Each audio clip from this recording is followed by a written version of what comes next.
Well, welcome to winter 2022 semester and this is the Library Research Workshop Series. Today we have Veronica Bielat, who is the Student Success Librarian and the Subject Librarian for English, Political Science, and Gender and Women's Studies, among other things. And today, Veronica is going to be talking to us about understanding and locating impact factors and other publishing metrics. Go ahead, Veronica. Thanks, Monique. Okay, so I'm going to go ahead and share my screen and get started. So to get started today, before we begin, Monique introduced me. Yes, I'm the Student Success Librarian and Subject Specialist for a few areas. But before we begin on this presentation today, I want to let people know what the intent of this workshop is. So first of all, this is only an introduction to provide an understanding of the various measures out there and where they can be found. Second, I am not a statistician, and I can relay information that I read, but I cannot run these calculations, nor can I opine on their results. And what I really hope today is that this workshop will provide our faculty with information to empower them so that they can ask their scholarly work be judged appropriately by unit and university promotion and tenure committees.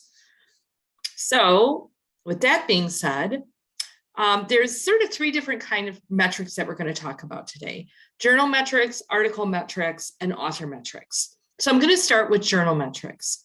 So journal metrics are sort of a way that a calculation that is done to understand the impact of a journal in a field. And that impact is measured usually by the number of citations to recent articles in other journals. So, and other articles, and sometimes they'll remove articles that are like self-citing, sometimes they're included. So these metrics can be very complicated and also different. There seems to be a big difference about the length of time that these are calculated by. So the first one we're going to talk about is calculated on a 2 years set of data. And additionally, what's really important is to understand that these journal metrics are not calculated in a completely inclusive environment. They are, the first one we're going to look at is from, actually, it's a company. It's Claravite. Claravite is a database provider for Web of Science. And they are kind of the oldest one around that provides impact factors in a product that we license at Wayne State called the Journal Citation Report. So it's interesting to know that the origins of Web of Science are in the Science Citation Index, which is heavily revolves around journals in the hard sciences. So sometimes people get upset because their journal does not have an impact factor. And the reason why is they're not indexed by this product.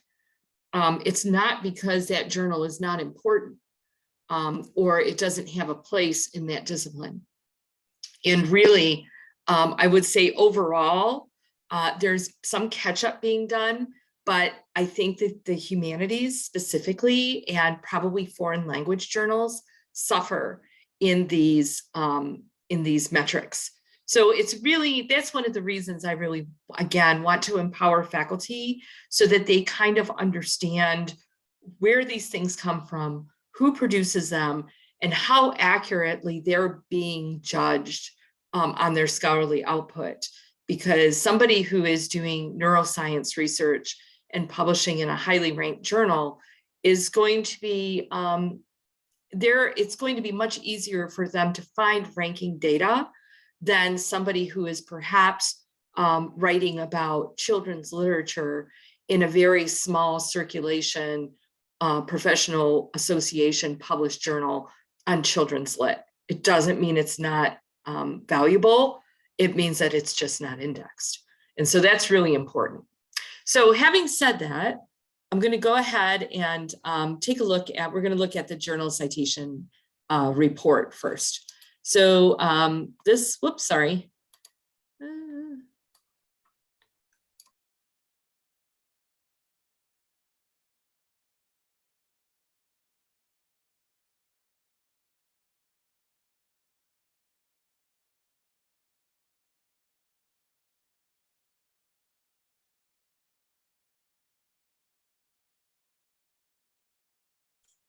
Veronica, you're muted.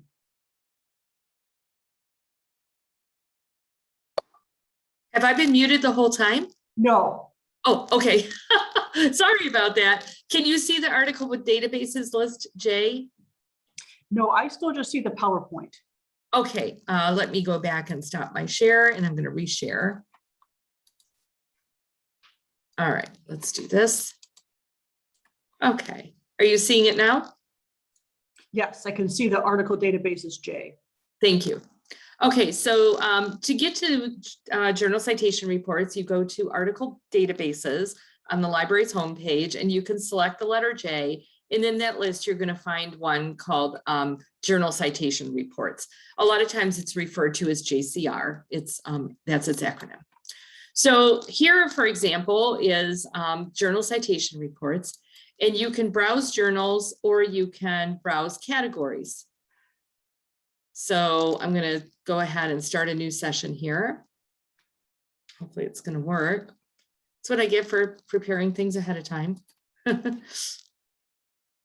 So there's 20,000 journals that they do analyze, so it's a lot. And then you can browse categories by group. So in this case, I'm going to take a look at social work. So I'm going to go ahead and go to social sciences general, and then it gives me the option to drill down, and I'm going to select social work. So again, the challenge is not that they don't have a lot of categories, but that within those categories, those journalists are not exhaustive. It's not everything that's published. Okay, so while we're waiting for that, I don't know what's going on there. So I have what shows for a particular journal. So in other words, this is the journal Child Abuse and Neglect. And one of the reasons I picked this journal is because it actually is showing up as a quartile 4 journal, which means that it is ranked low. However, what you'll find is that, oh, if I could get this to come up here. What you'll find is that this impact factor is very close to the ones that are in quartile 1 in this category of journals on research into children and in the social service realm. So it's important to understand that, again, this is probably a more niche area of publishing. And so what appears to maybe not be great, maybe just that what they publish is more niche. It's also important to understand that this particular journal, when I went and looked at the information for it, first of all, it's published in England. So that's a thing. It's going to be looking at it from a different perspective and may not be as highly cited in United States journals because it is looking at things that are maybe in the UK. And secondly, that this journal also publishes practitioner articles. And so it may be less likely that those things are cited instead of scholarly works. Again, it's still peer reviewed. It doesn't make it any less valuable. So you always have to look at these impact factors within a larger realm of information. But it does provide an awful lot of information. It's a really nice, it's a very nice overall review of that journal. And all of this information can be used to sort of make a case if you are a faculty member for the value of this particular journal. And I think what's sort of interesting is you can see that, as I said, even though it carries a little bit lower ranking, this is ranked number 5 out of 46 in family studies. So, oh, maybe I'm picking the wrong one here. There we go. So I can look at social work journals here.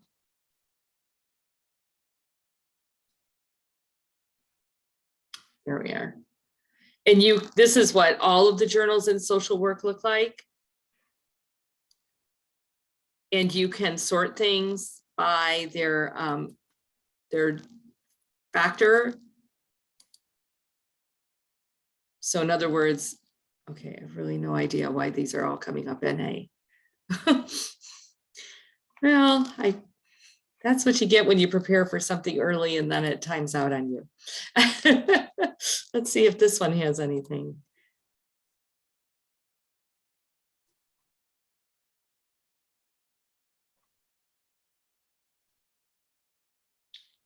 All right, we're waiting. There we go. Again, I'm not, oh, okay. Child abuse and neglect is actually a highly rated one. I had looked at another child related scholarly journal that was a little more low in the ratings. And you can use any of these to like resort those columns. So like here, for example, is one called child welfare. And so child welfare is rated in quartile 4, but again, this particular one publishes a lot of practitioner articles. It may be why it's not as widely cited.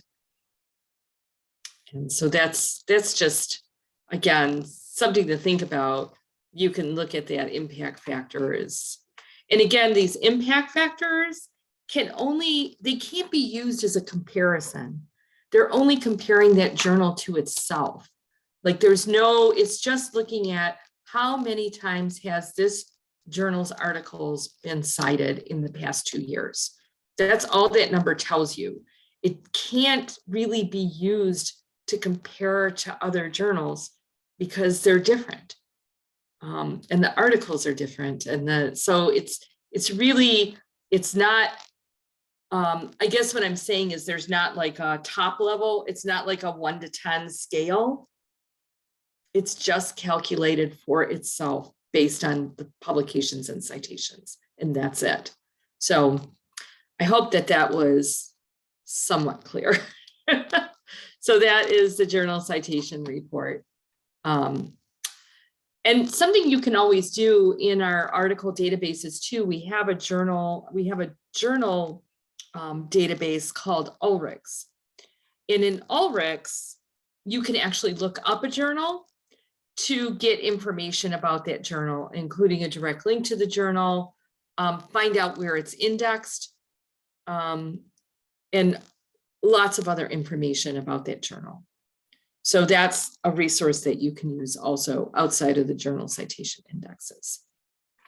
All right, I'm going to go back to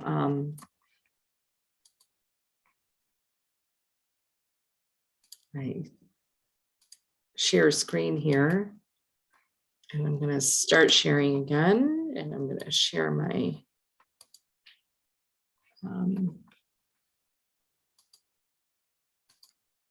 here we go. So that was the journal citation report. The next metric I'm going to look at is SCImago. So SCImago is a freely available resource. It is based on calculations done by Scopus, which is Elsevier. And so if we take a look at that one,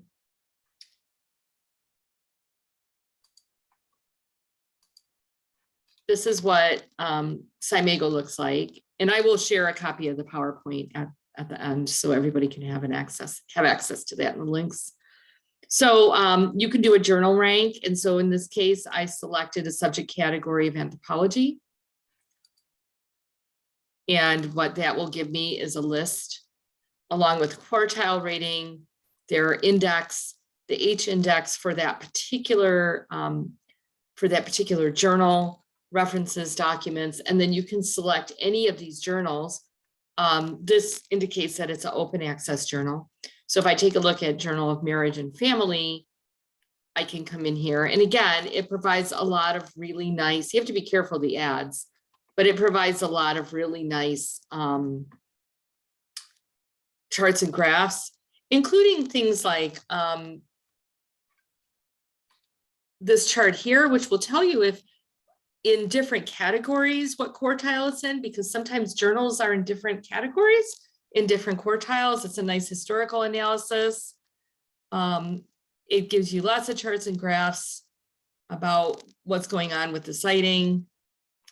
And I think it even has comments available. So again, these are things that can be used in making a case for faculty to make a case that the particular journal that they are citing in is a quality journal. All right. Go back here to our presentation. The last set of metrics is something called Site Score, and this is available from Scopus. Scopus ranks journals on a 3-year citation window. And sorry, just need to make sure nothing is going on here. Okay, so there's a 3-year citation window for Site Score, and Scopus you have to get to through a library database. So we'll click there. So again, we go to article databases, we can go down to Scopus in the list. And when we get there, Scopus, it defaults us to the search box, but there's one called sources. And sources looks like this. And so we can do a sources, a search in our sources. So for example, I did a search for, let's see here, does this give, nope. So I can do a search for a particular journal or a particular set of journals.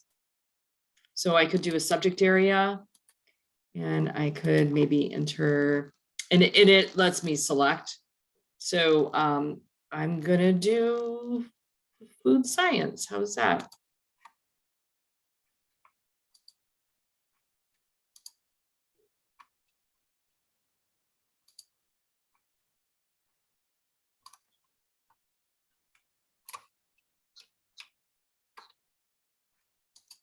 There's a little apply box way at the very bottom of that.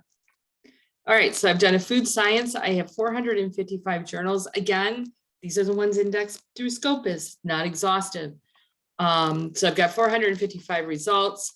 It gives me their own site score. So this is, you know, TM, their site score. Tells the number of citations, what percentile, where they're ranked in different categories. Number of documents and the percentage cited. So this is, again, a way that you can take a look at different journals.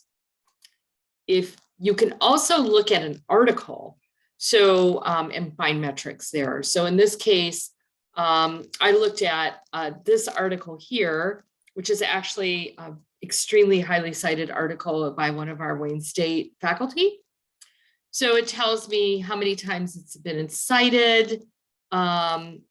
It gives some benchmarking for that citation, and also provides, these are called plum metrics. So this again, this is a proprietary metric calculator, but it looks at things outside of just traditional citations. So it looks at tweets, how many times people have brought it into Mendeley, those kinds of things. So that's kind of nice because you can sort of see your impact in social media if you are an author of a document. And then again, here I can look at a particular author. So in my search, I can go to my search here and I can do an author search, and I search for Abby Antonia, who is a faculty member here and a member of our Academy of Scholars. One of the things, just as a sideline, is if you are a faculty member, you should consider looking at yourself in Scopus, looking up yourself in Scopus, and seeing what's going on with your name. There is a way that you can make sure that your name is regularized in a database by using something called ORCID, O-R-C-I-D. And that is something that you can request and facilitate. We'll probably be doing a workshop on that. There's also some information, I believe we have a guide on it. I'll try to include that in the chat later. But in this case, she does have 2 listings.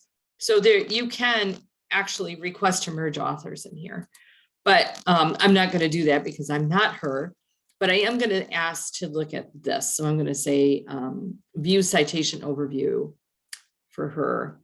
And then what it's going to do is it's going to run this for me about that particular author. So this is a nice thing that authors can include in their packages, their EP&T packages. It not only provides a citation overview, but it also tells who cited them. And again, that can all be sorted. You can exclude self-citations. You can exclude citations from books. I think, especially for the humanities people, that's a good thing that's offered. And it also calculates an H-index. It's important to know H-index are calculated through available information. So again, they're only using what's available to them through Scopus. So H-indexes will differ by the source that you find them at. So it's based on the number of documents published and the number of citations, and that's for a specific author. So that's something that people can get access to also. All right, I'm going to go back to my. So those are journal metrics. And then we talked a little bit about article metrics. We've got those Scopus article metrics that we looked at. So we looked at them by an article. We can get those when we just look up an article in Scopus. And then there's also journal acceptance rates. And journal acceptance rates are not the easiest to find. I have included a link to a guide from University of Michigan that provides some options for locating the percentage of manuscripts accepted for publication by a journal. It can be interpreted as a proxy for the prestige of the journal, but is it? That's really a decision that, you know, people have to make. There is an online database called Cabell's that provides the acceptance rates, but unfortunately Wayne State does not subscribe to it. It's an extremely expensive database, but there are other institutions that do subscribe to that. If that is something that is being demanded by your P&T committee, first of all, I might want to ask them why, but if you do need it, please reach out to your subject specialist librarian. They may be able to help you locate those. And then the individual metrics. So the H-index, you can get that from Scopus. You can also get it in Google Scholar if you have a Google Scholar profile set up. So in other words, let's see here. I know that I have one. My H-index is not terribly high. All right, I don't know why I can't get to it from here now. Here we go. All right, so Google Scholar can calculate an H-index for you.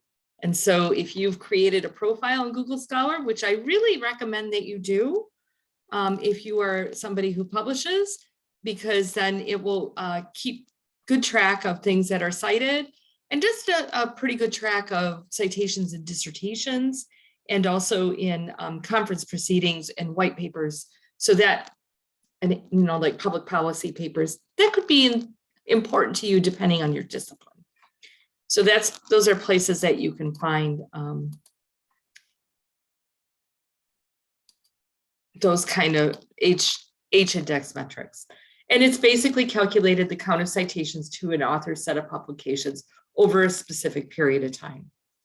There's also lots of alt metrics out there. So if you want to find out how many times you get mentioned in social media and things like that. This is a really nice alt metric. There's a little bookmarklet you can put in. You can visit a paper, so you can visit your own paper and see what the alt metrics are. So that can be kind of fun. You can even put those on things linked to your own website. Those alt metrics might be of value for you, Julie. That could be something that maybe could be explored for publications done through the press. And then finally, the Wayne State Digital Commons. If you are publishing and you have published materials, if you have conference papers, if you have policy papers that you've published, please consider submitting them to the Wayne State Digital Commons, our institutional repository.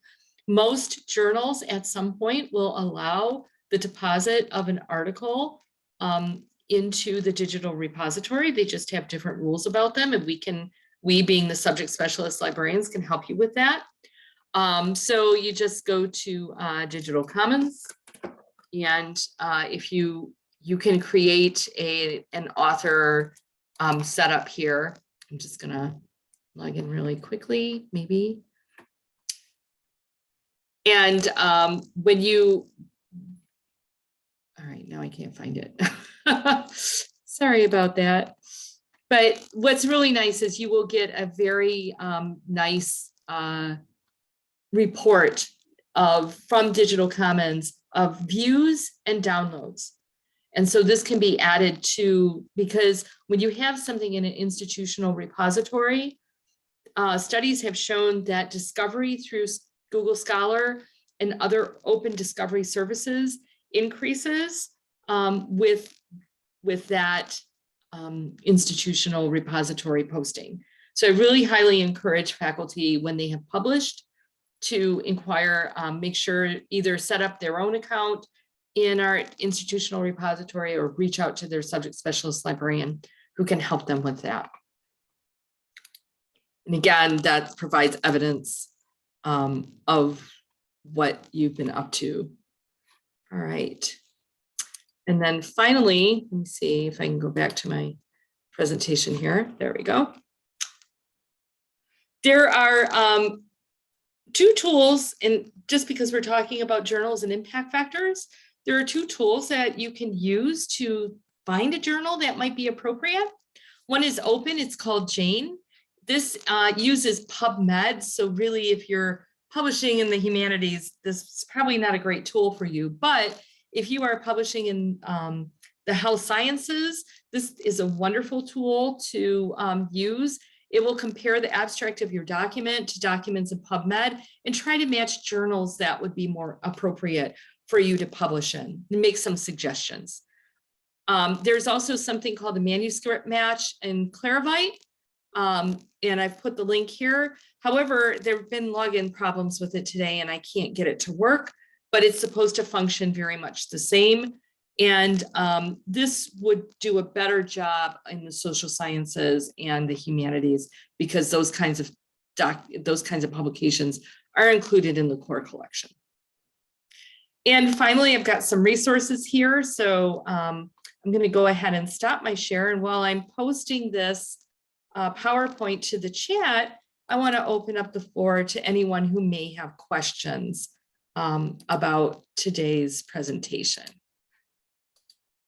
So thank you all very much for attending too. I know this is a little dense and a lot of information, but I think the PowerPoint really provides folks with what they might need to get started.